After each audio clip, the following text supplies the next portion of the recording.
Good evening, good evening, good evening, everybody. Come on in, come on in. It is the Just Noise Sports Show, and in the studio tonight, we got that boy, the Chiefs fan, Big E. What's happening?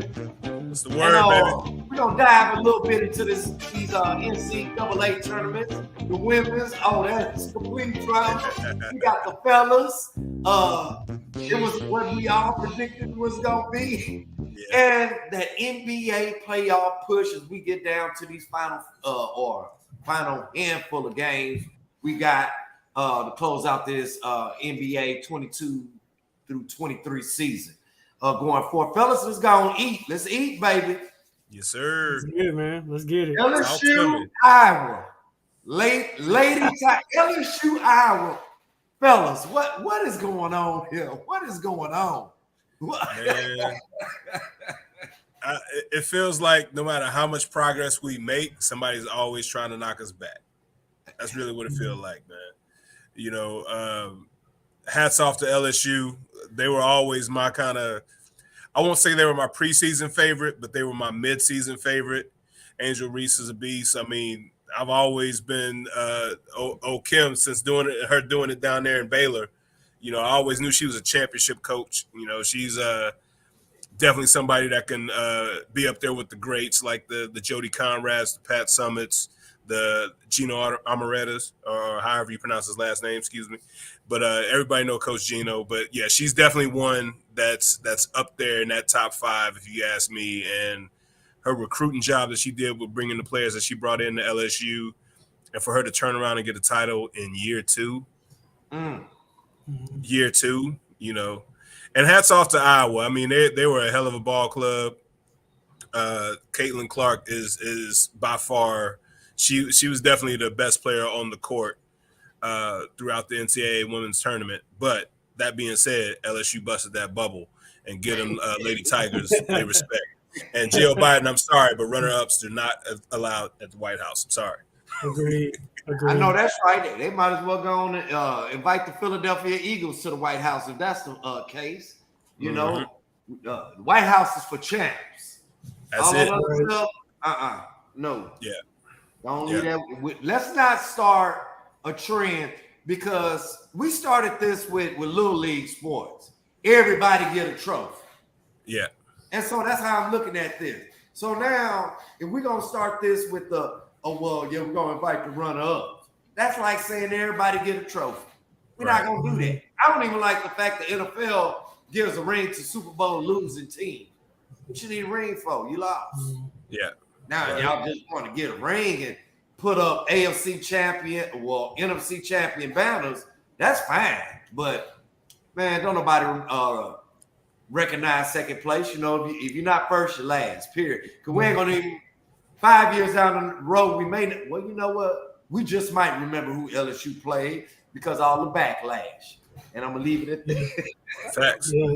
I'm not gonna sit here and lie to y'all and say that I keep up with the women's game because I don't. But I'm glad that I tuned in to watch this game and seeing a lot of the highlights of Caitlin Clark shooting like Steph Curry and LSU dominating them like they did. I mean, I think this whole thing with the sportsmanship and both players talking trash, I think that's good for the game, and I think that's what the game needed. They needed this this feud or this controversial situation. I mean, why did they have so many people tune in? I mean, why?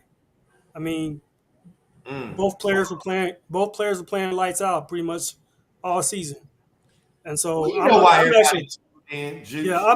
actually looking forward to next season because they're both coming back, and yeah, you know what I'm saying. And I was gonna say I put it in the group chat. You know, to me this was the female version of Hoosiers, the movie.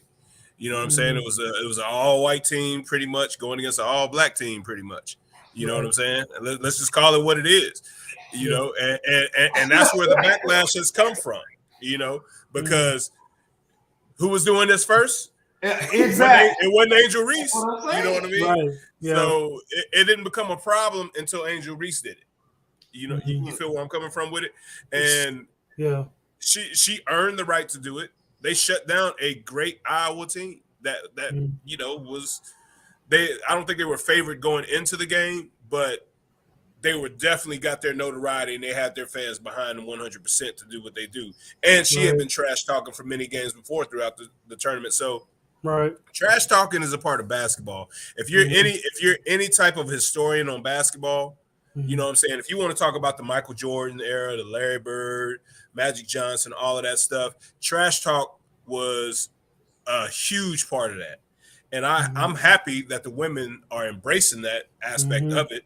I feel like, to me, the women's league is always more competitive anyway because, one, they don't make the money that the men make. You know, not necessarily from just the NCAA perspective, but even in the WNBA, they don't make the money that the men make. So they got to earn their keep, and they earn that keep by their competitive energy. You feel me? So Right. from that aspect, I feel like from women's college basketball going into the WNBA, it's at a great point. You got to think WNBA has been around for 27 years now. They haven't quite turned that corner, but you got to remember NBA was 27, 28 years deep, and they hadn't turned that corner either. So I think this type of competitive energy coming in from the NCAA standpoint and then shifting over into the WNBA is great for the sport. You've been wanting to get all eyes on women, WNBA and all of that stuff. This is how you do it. That's how you This is do where it. it starts at. I agree. And I want Miss Clark to know, if she out there listening, Miss Clark, when you make gestures and talk trash, just know it's a very slippery slope. And, See, and that's why I got respect for Caitlin Clark, though, is because she didn't make it seem like what Angel Reese did was a problem. She knew she was out there talking trash, and she owned it. She owned it. You know what I'm saying? It's a part of the sport. You know what I mean? Yeah. The way she was out there doing this to South Carolina and Louisville and all of that, you know, she just got it right back to her. She got right back. And she didn't say anything because she knew. She knew. Yeah. Hey, can you say humble pie? Facts. But she still dropped 30 in the national championship game. She still dropped 30. Hey. I mean, the girl is phenomenal. She's amazing. Like, I want to honestly, I would love to see her and Steph Curry in a shoot-off, just to see what happens. Just to see. Just to see what happens. I would like to see it. Just to see what happens. So. Yeah. Speaking about dropping, I don't know. We're gonna get into this. We're gonna flip to the other side of the spectrum over here with the fellas. Speaking about dropping, UConn been dropping people all tournament, and they dropped San Diego's. Hey, I'm gonna be honest with y'all. This game played by San Diego State. This game was very sloppy. I mean, just that first half with all the turnovers and whatnot. I'm looking at this like this is about to get out of hand quick. Yeah. I mean, they kind of cut it down, you know, knocked it down a little bit at the half, but then those same mistakes they were making in that first half came back. That second half, couldn't hit the side of a wall or a barn with a handful of rocks. It was just, oh my god! But honestly, that's why I wanted FAU to go. That's why I wanted FAU to go, because I feel like push comes to shove, they had the more offensive prowess to compete with a UConn versus, you know, San Diego State did. But at the end of the day, it is what it is. You know, this is why you play the tournament games. But hats off to San Diego State for getting there. UConn put it on you. I'm sorry to have to say that, but UConn, go ahead and give them their flowers, man. They part of that blue blood branch now with Duke and the North Carolina and Kansas and, you know, Indiana and all of those other teams. You know, everybody's still trying to get to UCLA, but UConn deserves their flowers. It was a little bit of an omen in history in regards to these two teams. Yeah. The three titles, well, of course, this one, that UConn has won, along the way, guess who they beat? Yep. At some point or another. They be They San did. Diego State. It's like, Yep. okay. Man, Mhm. when I seen that stat flash up, I was like, oh, Lord, this about to be Owen. They about to go 3-0 on these boys. Yeah. It's over at that point. Yeah. I mean, you up against history. Yeah. I like Danny Hurley as a coach, man. Like I was never sold on him as a player. I always felt his brother was better, but you know, at the end of the day, and somewhere in that family lineage, if you have somebody that goes pro and gets that all of that hype and notoriety, and you have that understudy sidekick little brother or whatever, he's gonna have his moment to shine. And I feel like that's that's Dan Hurley's moment to shine right now with UConn. And I think he's with Coach K retiring and old boy from Villanova retiring and North Carolina under new leadership. You know, I feel like the pathway for UConn is open right now, and they can have a little run of dominance, in my opinion. I think what was impressive about UConn was that they started the season kind of rocky, and I think they were like fourth in the Big East, and there were only two other teams that made it to the tournament from the Big East, and so Doc says it all the time, like March Madness is special because any team can get hot at any time, and they got hot at the right time, and Right.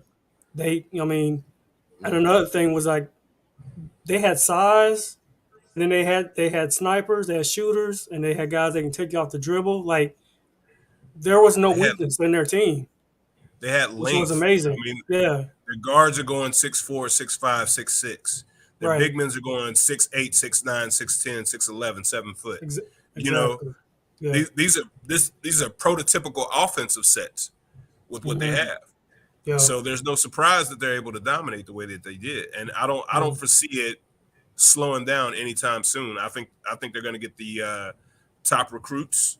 I mean, they might not have had too many high school All-Americans in this go round, but I think they got to be the favorites to repeat right now. I mean, they're going to bring damn near everybody back with the exception of the big that they got down low. What's his name? Sonagu or something like that. Sagano. I was going to ask y'all what do y'all think of his game, and like does his game translate to the next level? Because I was go ahead. If he puts it, I think if he dedicates another year or two collegiately, Right. work a little bit more on the skill set. I mean, he has the tools and the fundamentals to be playing on that next level. I mean, no knock on nothing, but he had a hell of a championship game. Yeah, I was trying to think of some players that are in the league now that are limited, but they're still able to, find a role on a team. And I couldn't really think of anybody that I can compare this guy to. But I noticed that he can hit free throws, he can hit shots around the goal, and if you leave him alone, he'll hit threes too. But he's not the most polished guy. But I don't know. I was just sitting there thinking about who I compare him to. He's got a little bit of and I think I put this in the group text the other day. Like he's got a little bit of Duncan in him to me. It might be a little bit premature, but he plays well on the block. He's a great defender. He can protect the rim. He can pass out the post. There's so many things about his game that I think translates well. But it's always going to be about where he goes to. Is he a right fit? Yeah. And that's easier said than done when you're a big, because especially with the game being so much space and pace right now. Right. His skill set is for somebody that needs that post presence, and he's somebody that I think can dominate in the post, even given the talent that's around there right now. I don't think he's easily intimidated. He seems like a hard worker. Somebody that's willing to get in there and mix it up in the trenches and not scared about who he's going up against. So I think his upside is great. It's just all about what team he lands to, whether or not he should come out. I think he, and we kind of had this conversation in the group chat as well too, as far as should players stay or go. he's one that I'd say, he would benefit from one more year because I think he has one more year eligibility. But at the same time, I could easily see him going and being a top 10 pick as a big, because there's just not that many bigs in the league that has his skill set. And it's even if you're bringing him off the bench, it's something that can get you buckets. Yeah, it's Right. definitely a body. Yeah. Yeah. Hey, what about his teammate, Hawkins? What do you guys see in his game? I mean, because he looks like a Ray Allen part two, or Rip Hamilton. Like, what do y'all think? I see more Rip than Ray, in my opinion. Yeah. I don't think he has the range of Ray, but he has that mid-range game of a Rip. And I would say he's probably somewhere in between the two. You know what I mean? Okay. Yeah. But right now with the aging all-stars in the league right now, I wouldn't be in such a rush to get to the league, especially with NIL deals going around. Like, if I can get me some, 500 to $1 million of just some NIL money that can hold me over until I get to the league, I'd probably stay and play college ball right now. And I think that's something that we have to throw into the equation. You know what I mean? Because this is what's going to have college basketball get more competitive. Right. I totally agree with you on that one, Biggie. I do want to see college basketball get more competitive, because I used to enjoy college basketball before all this one and done stuff came about. Used to really enjoy it, because now, like college football, how we're able to get familiar with the rosters and see what's coming back. Now we can start doing that with college basketball. Like we're talking about UConn right now. And like you was talking about, they can have a foothold for a minute, bring in some recruits. And now with this UIL thing, now you're able to, make a little change. Well, not a little change, because some of us don't even get that much money. But you know what I'm saying? To hold you over. So yes, this is a good thing, especially with this kid. Go on and stay in school a little bit longer. If possible, get your degree, polish your game up. It should be a rush to get to the NBA or the next level, whether it's college football or basketball. I think they're both sophomores, correct? Sagono and Hawkins, or I thought Sagono was a junior. Sagono's a junior. Was Hawkins a sophomore, right?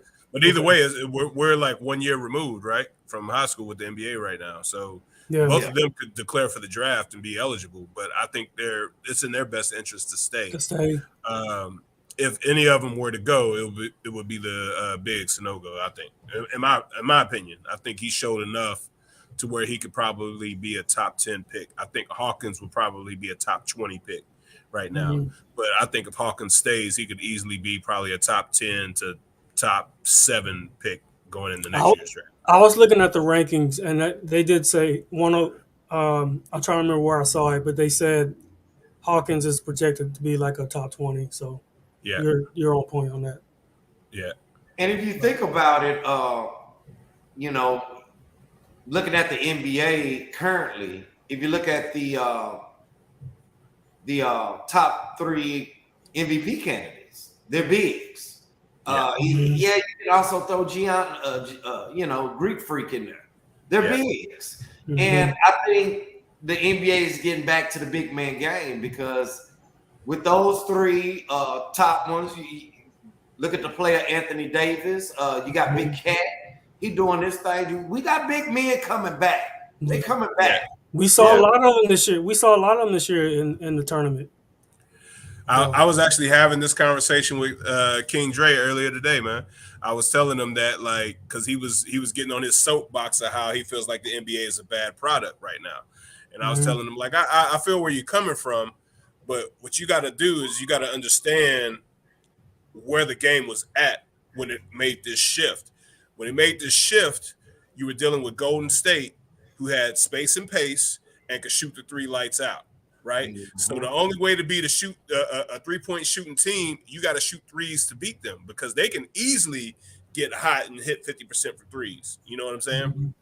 So that's what all the other teams in the NBA, with Golden State being that that that milestone that everybody's trying to reach, adopted. They needed more space and pace. They needed to be able to hit threes at a high abundance, so they got more people that could space the floor and hit the open three. Even if they weren't great 3-point shooters, that's still what they went for. Mhm. And now I think we're starting to see that trend back towards the big man, which is great, but it'll never be like what it was with the Hakeem Olajuwon, Shaq, Patrick Ewing era. I think if you would have gave them boys, well, with the exception of Shaq, I think Pat Ewing or Hakeem could have probably hit a three on a consistent basis if that was a part of their game. But that's that wasn't what they were trying to do back then. You know, they did have a great offensive skill set, but it was mid range, 15 to 7 feet on in. You know what I mean? So go ahead. Go ahead. I'm sorry. No, you got to go ahead. Oh, I was gonna say, speaking of big men, what do y'all think about this 7'5" Victor Wembanyama? Is his name? Wembanyama or something? Yeah. What do y'all think? What do you think he's gonna do in the league? He gonna have to get in that gym. He gonna have to hit that. Well, not gym. He gonna have to get in that weight room. he gonna have to bulk up a little bit, give me about 20, 30 more pounds on him, because he gonna get moved around like Kevin Durant on the block if somebody posts him. So I'm just gonna put it out there. I mean, but other than that, the dude has a great skill. Well, I ain't gonna say great. He has a nice skill set. You know, I've seen clips of him, and I mean, it looked good. I mean, but now you over here with the best of the best. You know, so yeah, he's definitely gonna have to get on some protein and, you know what I'm saying, bulk up, or I mean, because what I've heard is that guys that are that size, it's really hard for them to put on weight, and we've kind of seen it. I mean, the Chet Holmgren from last year, he was like what 7'1", bony and skinny, and you know, his career hasn't panned out yet. I mean, I know it's still early. And then Porzingis, he came in the league and he was what 7'3", but had injury problems too. But I'm really interested in see how this guy translates into the next level.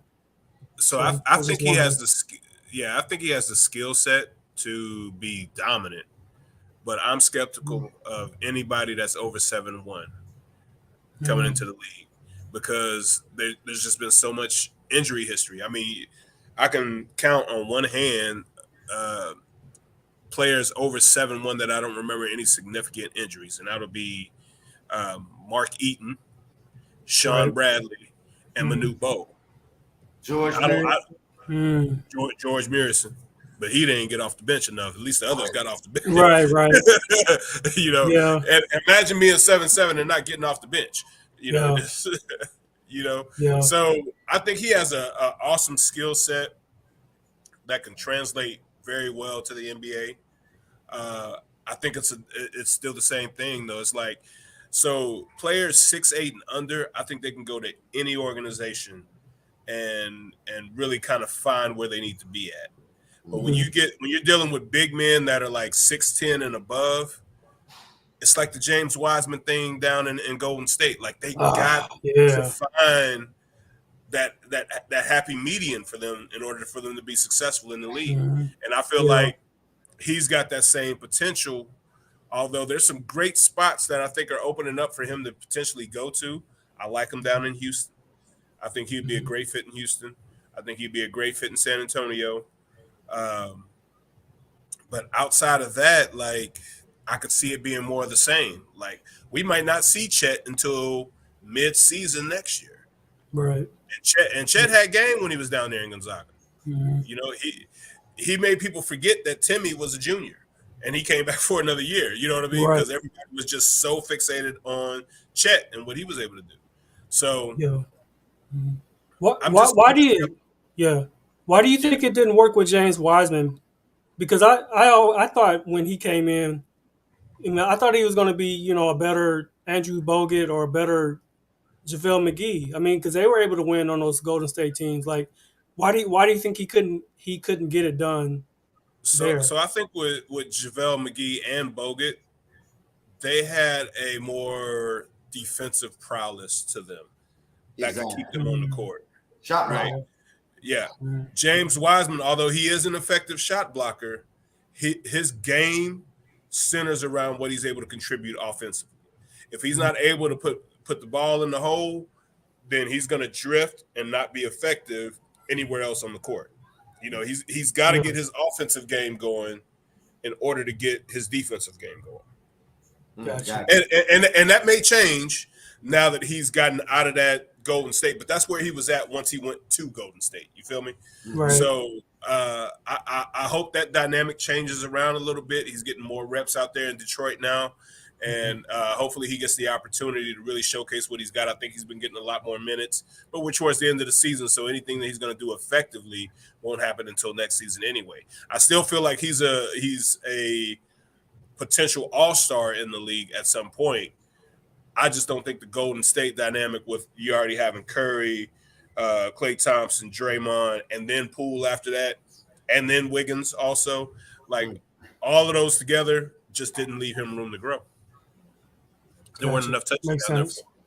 And I want Golden State fans to know that their team is getting long in the tooth. They are. They really are. Time to start They looking really for are. young blood. You know, Curry and Thompson can't play forever, and they're always injured. Or it might be the big three. They always, including Draymond. So they starting to get long in the tooth, and they're gonna have to start looking in other directions, or bringing in some fresh blood, or making some moves, because that window is shrinking. Not quickly, but it's shrinking. Well, matter of fact, it's closing at a pretty steady pace because they haven't been as consistent as they were 3-4 seasons ago when you knew Golden State was a shoe-in. So the biggest component there is Wiggins has been out. I think the Wiggins dynamic, I think you miss how much he contributed because we haven't seen him in that long. So I want to see how they look with him being back before I pass that judgment. You feel me? Because we know Curry's going to be great. We know Thompson's going to be great. We know Draymond's going to do Draymond things. Poole has been freaky. Like that. Draymond is going to do Draymond things, though. Like Draymond has that game that doesn't show up on the stats. Yeah. Right. You know what I mean? So it's attitude, it's energy, it's flustering other star players on the court from a defensive aspect. Those are things that are not going to show up on the stat sheet. So that's why I say it's Draymond doing Draymond things. But we know Curry's going to shoot the rock. We know Thompson's going to shoot the rock. We know Wiggins can shoot the rock and slash to the basket. You know, we know Curry can get in the paint and do whatever he want to do. You know what I mean? I think outside of Kyrie Irving, he's probably the most skilled guard in the league as far as being able to get to the cup and do what he wants to do. You know, and he's got that range. You know, so you can't rule out Golden State with Wiggins coming back. And I really think it's to be honest, I know we haven't gone into predictions and all of that. You know, I'm Team LeBron over here. That's the GOAT in my opinion. I'm just gonna go ahead and put it out there. But saying that, I think LA has a shot to win it all right now, and I think they got the team. I totally agree with you, Big E. I'm a Laker for life. Well, I'm not just saying that because I'm a Laker, but I love how this team is peaking at the right time. They're healthy. They're healthy. They're healthy. Even if they miss a game here and there, they're still in the whole scheme of things healthy enough to contend. And they've already moved up to the number 7 seed, about to take the number 6 seed. They got the Clippers tonight, I want to say, and then they got the Suns still. I mean, I don't know a team in the West that is in a position where they can face off against the Lakers and be like, oh yeah, we got this series. I don't think there's a team in the West that can right now.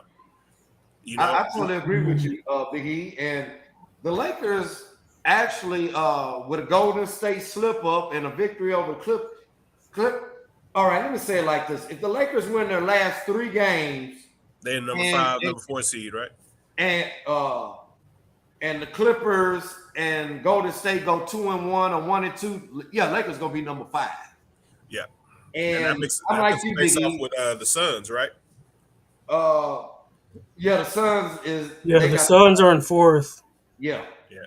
Mhm. But I don't think anyone in the West want that smoke because at the end of the day, you're gonna have to beat them 4 times. Yeah. Right. Yeah. Yeah, I think the Lakers' fortunes changed when they made those trades during the trading deadline when they brought in D'Angelo Russell and they brought in Vanderbilt and Beasley. Vanderbilt and Beasley, like and Rui. those. Rui was a Right. big pickup. Yeah, those were additions that they really needed, and as long as AD is healthy and he's playing with confidence, and LeBron is just gonna do what LeBron always does. I mean, really, they have no excuse now. I mean, I think it's championship or bust, if you ask me.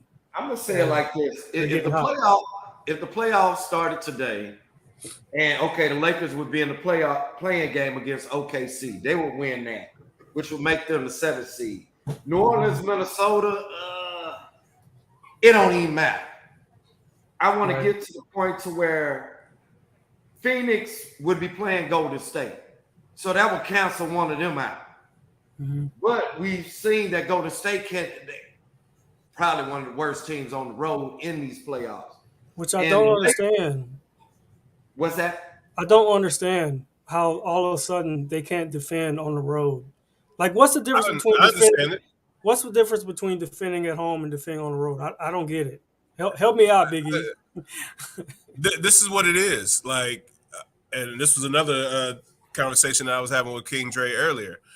Once we got to the point to where it's all about rings, the regular season doesn't matter. You see what I'm saying? So, like, Golden State's got 4 rings now, right? Mm-hmm. So they don't have anything to prove going out on the road. All they need to do is be able to make the playoffs.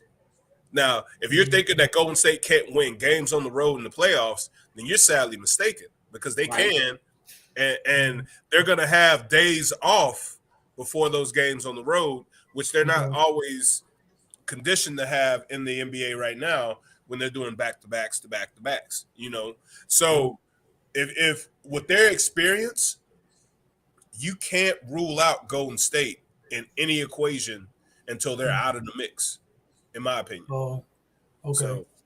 So, despite their struggles on the road on defense, like you're saying that their struggles are noteworthy. Yes, I agree with you there. Their struggles are noteworthy, but you got to also think about this. They've missed a key piece for the last 21, 31 games. Yeah, right. Okay. Between 20 and 30 games, they missed Wiggins. And Wiggins is usually going to take either their first best offensive player or their second best offensive player. And if you don't have that in the rotation, because Poole is not a great defender, Curry's not a great defender, Thompson used to be a great defender. He's probably digressed some. Their best defender is still Draymond Green, right? Right. And when you throw Wiggins in that mix, then their best defender becomes Wiggins. You know what I mean? So that's what if you don't have a good defender, it's hard to win on the road. Right. So that's why I say you can't count them out, because they're going to beat teams in a series that you think that they probably shouldn't beat, because they're 8 and 30 on the road, or 9 and 30 on the road, whatever their record is. And see, I brought that up for the simple fact that if the playoffs began today, there are a lot of bad matchups. Yeah.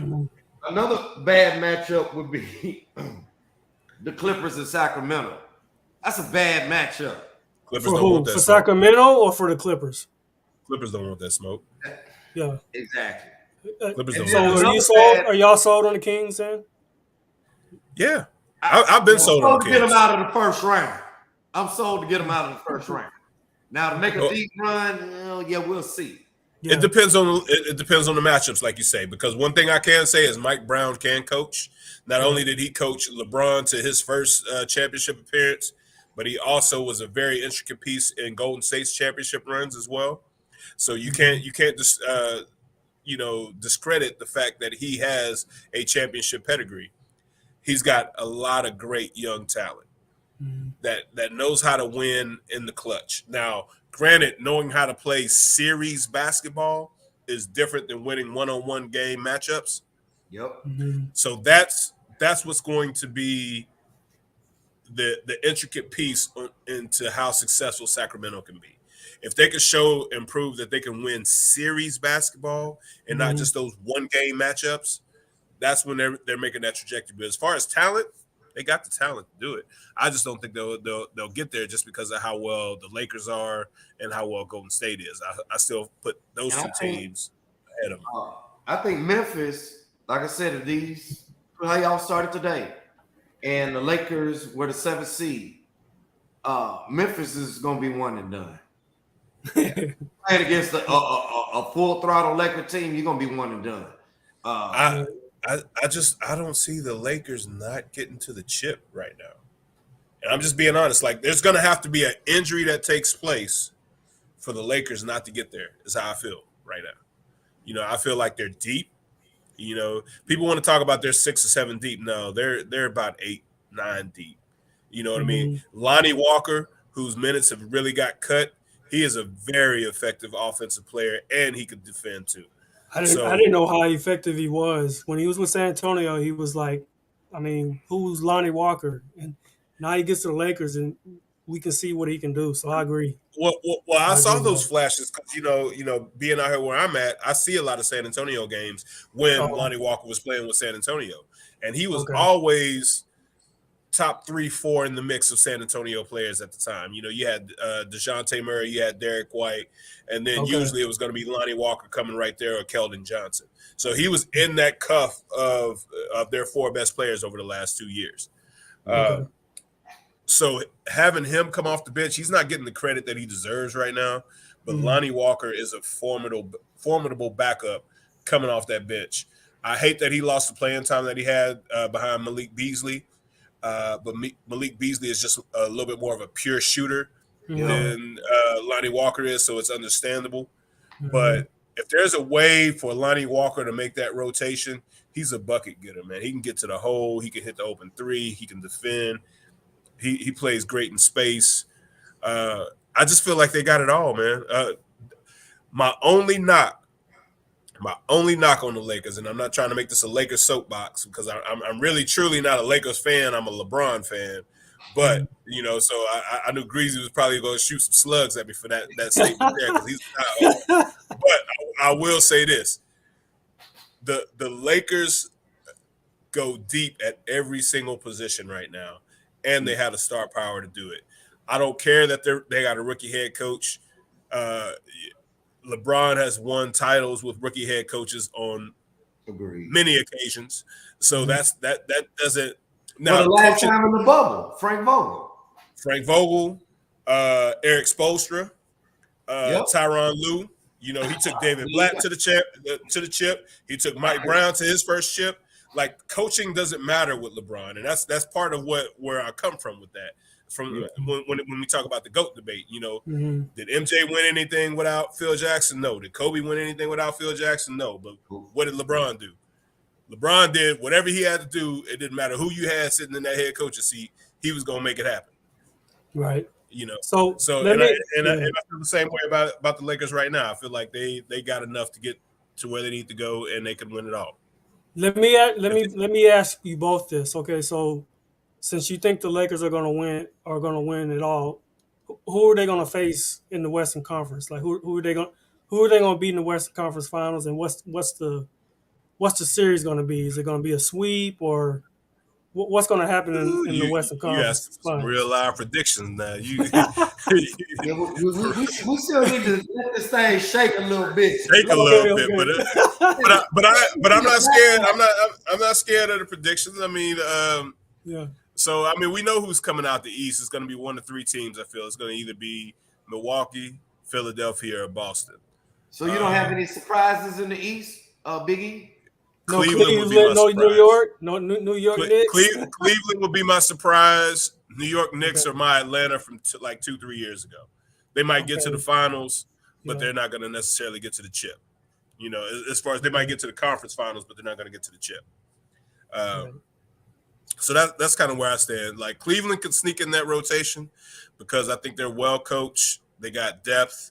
They got a lot of youth. They got size, and they got a bona fide star in Donovan Mitchell. Yes, sir. Highway route. Yes, sir. Yeah, so they got a lot of things going well in their favor to where they can shake up some things. I'm gonna tell you another team that I think can shake up some things. I don't see them going to the finals or anything like that, but don't sleep on the Brooklyn Nets. I don't want to sleep on that one. No. Don't go to sleep on them because they're the Miami Heat. You're gonna sleep on this one. no, because I think Brooklyn could beat Miami. I think they can. You know, so they've shown that without that quote unquote star, Mikal Bridges has just slipped right into that role. You know, you got Dinwiddie that can score the ball at will. You know, you got a defensive-minded coach in Jacques Vaughn now that could really change the scope of the game plan with how he calls the game defensively. So it's all about matchups. I don't think Brooklyn would get in there, and they're like number 5 on my list, number 5 on my list. But I think it's going to be either Milwaukee, Philadelphia, Boston. Those are the 3 that I think should definitely come out of the East. Then I'll throw Cleveland in there, and then I'll probably throw Brooklyn in there, even though Brooklyn's number 6 seed. I don't see the Knicks getting to the finals. I think Brooklyn would have a better shot to get to the finals than the Knicks right now. So do you think James Harden's going to show up this year in the playoffs? And that's been the $50 million. I know, right? Never. We've been asking that for decades, man. Decades that's plus. Like the only. When you look at Philly, because he's still in Philly, right? I mean, that's the only thing. It's like, man, is he gonna, or is Embiid gonna have to put in 30-point nights? Embiid is still gonna have to put in 30-point nights, regardless. Yeah. Regardless. What you're gonna need is those 25 and 12 nights from James Harden in order for him to get over the hump. Yep. Then you're gonna need probably 25 and 5 from Terrence Mann also. And Maxey. Yeah, Maxey's got to produce too. Yeah. And Tobias Harris, he's got to put up at least 20. 20 and 10 maybe. But y'all missing the main person who needs to put up something. The main person? Yeah. Look at here. If Doc don't put up nothing, you took the words right out my mouth right there, because I was about to say, Doc, your spot is hot, and they're looking at Ime Udoka right now for your spot. And I'm gonna be honest, do y'all think it's time to move on? Like let's say this team folds in the second round. If they fold in the second round, you got to move on. From Doc? Move on from Harden and of course Doc. Doc, you got to go. We didn't gave you the keys to the city. Yeah, if the move is they fire Doc and they bring in Ime Udoka, you got to move on from James Harden, because he had that opportunity in Brooklyn. That's right. With James Harden, in the sense of when he was a backup over there. As far as an assistant coach over there. James Harden has still got a couple of years left in him, but he can't be your go-to guy. So it's going to be all about Joel Embiid and what Joel Embiid is able to do. As we seen last night, what he dropped like 52, 10, and 6 or something like that. He's a dominant player. He's probably the best big that we've seen in the game outside of Giannis since Tim Duncan. It is what it is. I mean, he gives you so much on the court now, and it's a blessing because you think about all when they said trust the process, right? How many guys did we see go through that process with Embiid? A That ain't whole there anymore. bunch. Whole bunch. Whole bunch. Yeah, Fultz. Yep. Yeah, Simmons. It just didn't work, right? Right. And Joel Embiid has turned into that force for Philly. And don't forget his first 3 years. He was out for a foot injury, right? Yep, he sat. He sat for 3 years, at least 2 full seasons. He sat. You know. Yep. So yeah, to see where he's at right now, man, I'm glad he's having this MVP caliber season. I'm glad we got off of the Jokic three-peat because that was just not doing Joel Embiid any justice of what he's been doing on the court. He's a baller. He's he's the one inclination of bringing back the big to the game. Exactly. Outside of Giannis. Because I think he does things that Jokic doesn't even do on the court, and I like Jokic. I think Jokic is a very formidable big man, but he doesn't do it on the defensive side of the ball like Embiid does. Yeah, not even close. Not even close. All the Joker voters, they like Hennessy. I like Cliff. You know? But yeah, that man should not win it 3 years in a row. Embiid should go on and wrap this up. I mean, if you win it 3 years in a row, you should at least have a title to go with it. Agreed. Yeah, Or at least a finals appearance. I'm just gonna throw that in. I think you gotta have a chip. I think you gotta have a chip, man. I'm just being real. You gotta have a chip. Now, like Giannis got it twice, but Giannis wouldn't got his chip before that third conversation started happening. So I think if you get it twice, whether you get it before you get the chip or after you get the chip, before you get that third, a chip needs to be a part of that equation. You know, that's just kind of how I feel about it. And I'm gonna throw this out here just to denounce all what Big E said. It ain't happening. Not this year, but I mean, it's just something about the Nuggets. The Nuggets gonna do something to let you know they ain't ready. Yeah. They are not. Y'all know what this is. This is just a sports show, baby. And we gonna keep it funky up in here. You know. Yes, sir. Yes, I mean, Denver's my no. preseason pick, so I'm not ready to throw them out with the bathwater. You know, like throw out the baby with the bathwater. But I will say this: I feel like it's the Lakers or Golden State's to lose this year. I agree. Mm. You know, Any concerns? Golden State because they're beat. Lakers just because I feel like they got everything they need right now. Any concerns with Milwaukee? Like, I asked y'all that question because I watched them when they played Boston the other night, and they got beat by almost what? They got beat like by 40, right? Concerns, More than Juice. 30. And I'm a little concerned about that. I mean, Juice, I got some concerns too. It's gonna be another 50 years before they win another one. another what? Another what? You said It's 50 gonna be years? another 50 years before they win another. It's the Bucks. Man, get that out of here.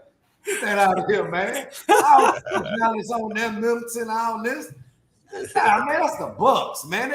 I remember when they had let's go back to the 80s. What was the guy? Not Detlef Shrimp. I forgot the guy. The white guy, the big guy. Man, that's the Bucks. Wait, for who? For who? For Milwaukee, For man. Milwaukee? Yeah, the I'm white trying guy. to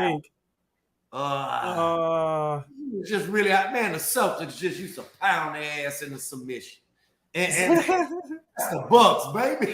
Hey, So I get- no stock in that. So I guess that championship they won in 2021 was a fluke. No, it's not a fluke. It's just gonna come back another 50 years from now. And, Okay. and we're gonna be old as hell. we got a better chance of hitting 100 than the Bucks got of winning another title. I'm just gonna throw that out there. But Oh man. no, but on a serious note, I really like. I think I really like the Celtics. They haven't been this pulling away from the pack. They haven't been this. We're gonna fall down to the. I think the Celtics make a deep run. I like the Celtics. And I thought Big E was gonna hit on Miami. See, Miami has that championship coach. They they still got Hero. They still got what's his name? The brother Butler. Butler, yeah. I like Miami. Miami gonna get in there. They're gonna scrap with you. So I thought that's where Big E was going. And I like the Knicks as a surprise, but I'm really leaning towards Boston. I would love to see another Boston LA finals, even though I cannot stand the Celtics. And the Knicks will make some noise, but Milwaukee, along with the Nets, if James Harden shows up, good. If not, cancel. And it's time to get old Doc up on out of there. But yeah, I think I'm gonna lean more towards Boston and Miami as a long shot, and New York in the middle. I'm not putting no money on Milwaukee and all that other stuff. No. What? So you got Miami? I got Miami as like that. Hey, you better watch out. So you got Boston, and then Miami. I like Boston. In the Eastern Conference Finals, you mean? Well, no, I like Boston to win the East because they haven't been that team that's just been pulling away from the pack, got lackadaisical. Well, they haven't been that team that's just falling. They just been treading along, just going. That's been the Celtics. Miami is a solid organization, so I could see how you keep them in the equation. I just don't think they got enough to chip up. Right.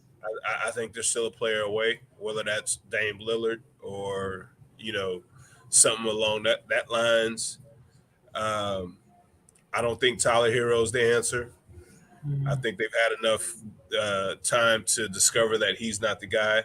Mm-hmm. I think Jimmy Butler needs help, or he's not going to be the guy. Bam Adebayo is somebody that I can see them really wanting to keep around. But outside of that, I really don't see Miami making much noise. Jimmy Butler is collecting dust on his birth certificate. I mean, he's getting. Hey, I'm just saying, man. He's getting up there in age, man. I mean, he's getting long. Real talk. Jimmy Butler should have probably never left Philly. If he was still with Embiid, I think they would have a chip by now. Can you imagine the defensive intensity of an Embiid, a current Embiid and Jimmy Butler? It'd be ridiculous. That is a tough out. It'd be ridiculous. Like, you would be talking about Philly as the dominant force. Like, if you take James Harden out of that equation and you put in Jimmy Butler and maybe like one other role player or something like that, that's it. That's all Philly needed outside of coaching. I mean, I think Doc is still living off a 2008 hype, and he hasn't done anything since. I mean, he had hella opportunity with the Clippers, and they never amounted to anything with him being there. I mean, they never even got past the semis with him there. Exactly. The only time they got past the semis is with Tyronn Lue, and that was still with a Kawhi-less Clippers team.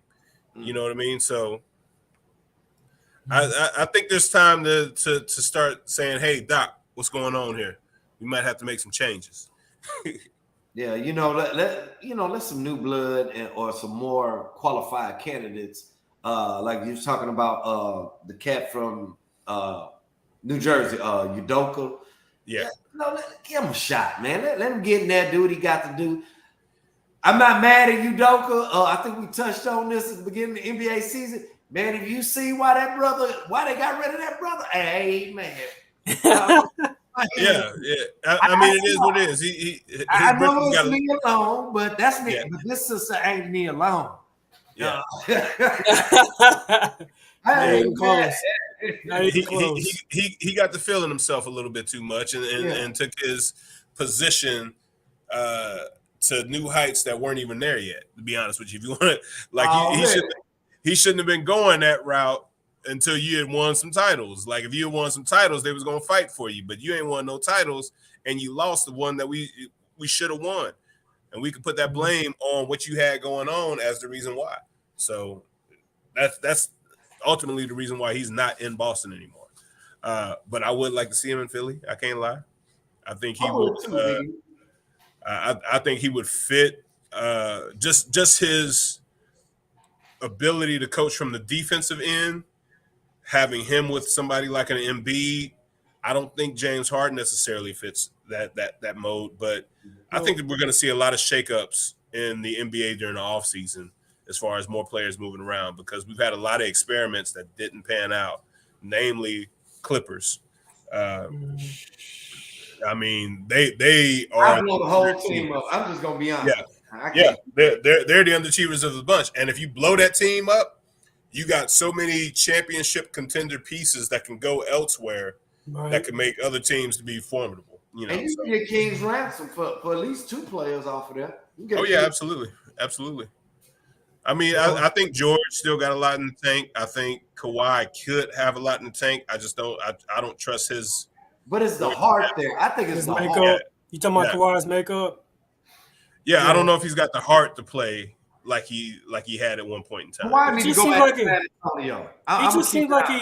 He just seemed like he doesn't like it. Doesn't bother him if they win or lose, and he's right. He's always emotionless. Like he doesn't. Juice, check this out. He got his money, and he got his rings. Yeah. And see, he's the epitome of what happens when you get too much success too early. There you go. You know what I mean? Okay. Because I think that's what happens. Right. What'd you say, Greasy? So how do y'all like him back in San Antonio? Who, Kawhi? Yeah. Just go on and patch that up with the city and Coach Pop and man, just go on back to San Antonio and do them folks some justice. I think that window closed a long time ago, man. He had like a small window, like right after leaving Toronto, and he was in free agency to where they could have came back and patched it up. But San Antonio was in more of a rebuilding mode then. So I don't foresee that happening. I think he's stuck being a Clipper unless he decides it's a bad thing, which it is. It is. I mean, what have the Clippers done? Nothing. Yeah, I mean they made the finals for the first time last season.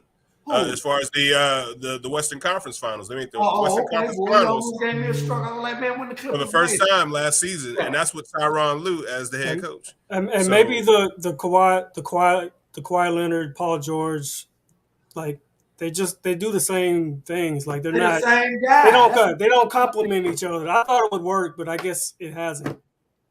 You know, I think it could work. I just think the injuries prevented it from working. You know, I think they had a good enough team to compete for a title. Yeah. At least a couple of they've been out there together for 4 years now.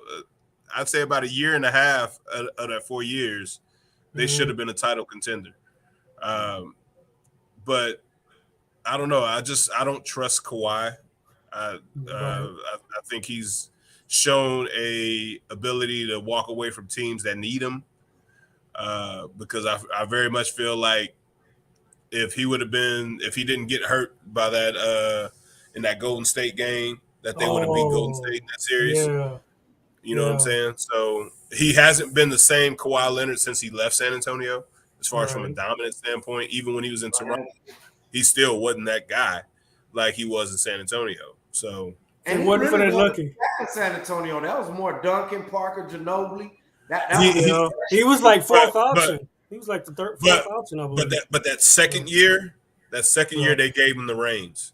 Like, so he was the go-to option that second year. The first year, it was all kind of a surprise when they got the title and they beat Miami. But that second year, they gave him the reins. You know, so man, well, that's what it is. It's great times coming, though. It's great times coming. The NBA is I mean, we end on Sunday, and we start to play in on Wednesday. Let's get it cracking, man. Let's get it cracking. It'll be great. Already, ladies and gentlemen, y'all know what it is. Y'all know what it do. Y'all know what to find it. Hey, it's the Just Noise Sports Show. And tonight, another beautiful show with Big E. representing the deep down of Bruce Banks. Rock on the side, and King Dre on the side. And why y'all boys on the side? Y'all need to be I know. 305. Exactly. Get on in there, we got stuff to talk about. What's that? I said, get on in there, we got stuff to talk Talk about. about, baby. But y'all can catch the rebroadcast of the Just Stone Sports Show every Friday night at 8 o'clock. The live edition is Wednesday.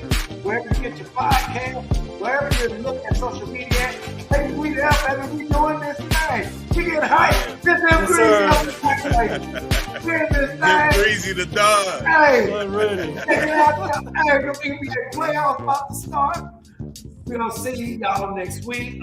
Big E, Juice Man, y'all wanna leave their lead the audience with a little something. Hey, just keep tuning in. We love the support, man. We always gonna Yes, try to sir. come with some hot topics, hot takes to make y'all think a little bit about this sports game. It's just noise, but This is hey, what we do. it's What we do. Yes, sir. All right, everybody have a good night. All right, peace.